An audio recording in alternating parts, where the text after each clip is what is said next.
হুজুর অবশ্যই মূল্যবান কথাবার্তা বলবেন। হুজুরের কথা হুজুর বলতে পারবেন না, আমি কিছু বলি। কথা বলবেন, আপনারা কি বেশি বিরক্ত হচ্ছেন? কষ্ট কি বেশি লাগতেছে? লোকেরা ভালো করে শোনেন, ভালো করে শোনেন। এরপরে এইভাবে তারা একের পর এক কোরআন সুন্নাহ বিরোধী কার্যক্রম চালানো শুরু করলো। আলেম ওলামাদের ব্ল্যাক লিস্ট তৈরি করলো গোটা বাংলাদেশে।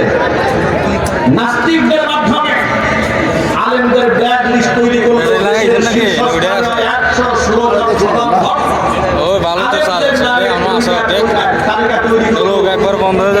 বিচারপতি কালামালিকের মাধ্যমে বলতে হবে, বিচারপতি কালামালিকের মাধ্যমে আলেমদের নামে তালিকা বানিয়ে দুদকে জমা দেওয়া হলো। যেই সমস্ত আলেমদের সম্পদ কথায় দেওয়া হোক, দেখা হোক। আচ্ছা প্রিয় ভাইরা, আপনারা এক বাক্যে বলেন, আলেমরা এত নির্যাতিত, নিপীড়িত, মাজলুম এই মাটিতে হয়েছে, আলেমরা কি দেশ ছেড়ে পালিয়ে গেছে? আর একটু জোরে বলতে হবে, দেশ ছাড়া পালিয়ে গেছে। কারণ আলেমরা দেশকে ভালোবাসে, আলেমরা ইমানদার, তাদের মধ্যে সৎ সাহস আছে যে আমাদের তদন্ত করলে বেশি দূর তোমরা যেতে পারবা না। কিন্তু ওরা কেন পালিয়েছে জানে? ওরা এই জন্য পালাচ্ছে, ওরা জানে ওরা এক এক জনে এই পরিমাণ অপরাধ করেছে। আমি কিছুদিন আগে ফেসবুকে স্ট্যাটাস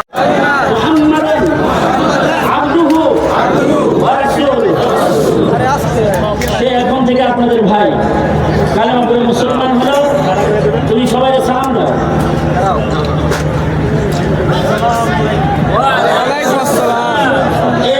ওর একটা নাম, ওর নাম ইব্রাহিম।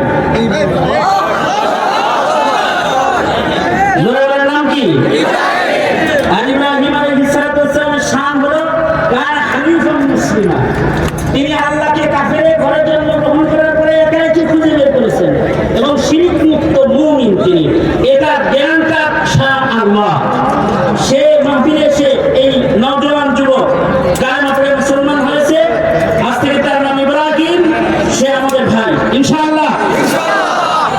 তার আইনি যে সকল কাগজপত্রগুলো রয়েছে ওলামায়ে কেরাম নেতৃত্ব দিয়ে এটাকে ঠিক করে দিবেন।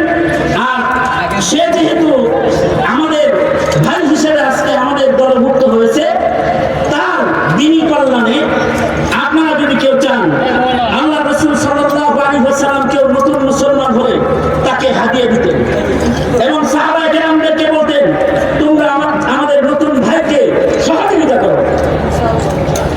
আমি যখন দেখলাম তখন আমার খাদেম দিছে, আলহামদুলিল্লাহ দুইজন মুসলমান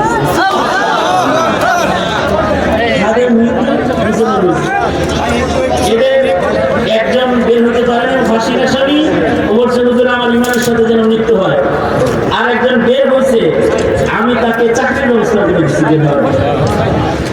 এখন আমার আরেকজন আমার সাথে ভাই উনি বলছে